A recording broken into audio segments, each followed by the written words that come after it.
So George and I met about 12 years ago. When I first met George, what I loved about him was that I thought he was like the coolest guy on earth. When I met her, this is why I was so attracted to her. She's so beautiful, and she's even more beautiful now.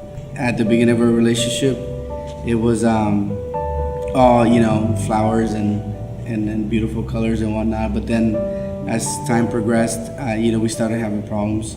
But regardless of that, we still, I guess, decided to get married, and thinking that that was going to fulfill us and make us feel complete, feeling like she was gonna make me happy and I was gonna make her happy.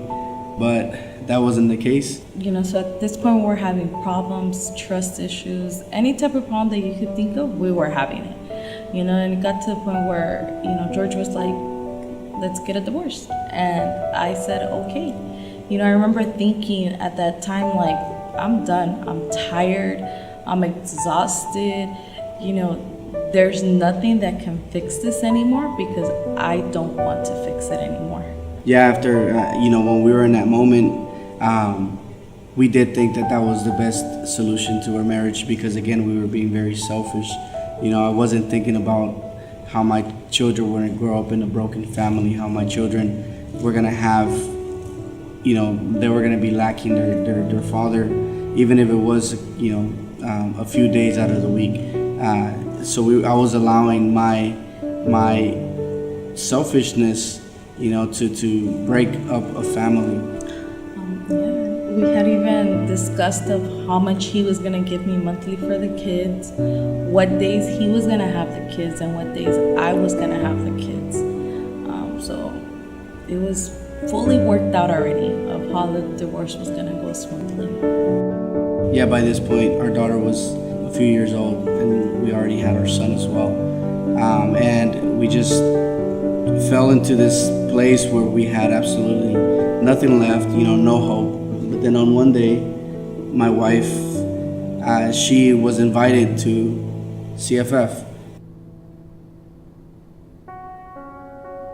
And everything that you can think of that could go wrong went wrong when we came to church. But we made it, and I remember the first thing that we actually were wowed about was the worship. Yeah, I was very impacted by the worship. The young people, the adults, they were so on fire for God, how they worshiped, and then how welcoming our church was, how much they showed that they care for you as an individual, not just another person walking in through the doors, how they accepted us and immediately started making contact with us. I wanted to know more about the God that everybody had talked to me about. So I started reading the Bible, and I started getting involved in everything that I could get involved in. Another thing that helped us was that, our pastor started really working with us and connecting us to wonderful and beautiful people from our church that had experienced pretty much almost very similar situations that we had gone through. So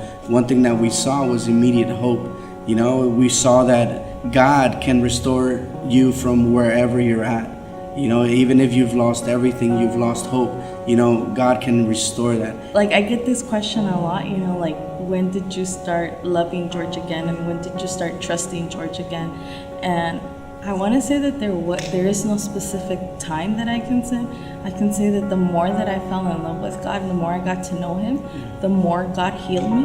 And I remember waking up one day and not feeling hurt anymore, and not feeling worried about my husband, because I knew that God was in the center of it. Yeah, and I think all of this came after we went to our encounter. Honestly, my encounter to me was a life-changing moment. It was a moment where I realized how much I was lacking, how much I needed God in my life. Two incomplete people will never be able to have one complete marriage.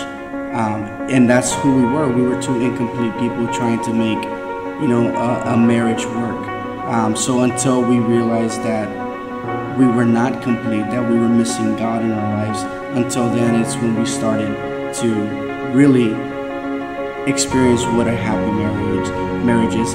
You will never understand what love is until you realize the love of God for you. And only then is when you can reproduce love to your wife, to your children. There's nothing that God cannot fix. When God's hand is over your marriage, over your family, there isn't anything that God won't make prosper.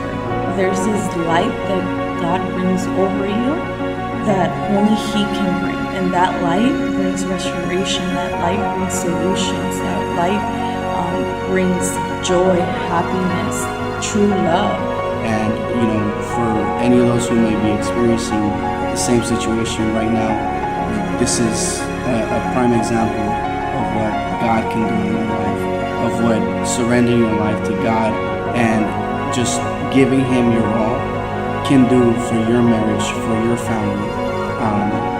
So we highly encourage each of you to just seek after God and, come to places like CFF where you have wonderful people who truly care about you.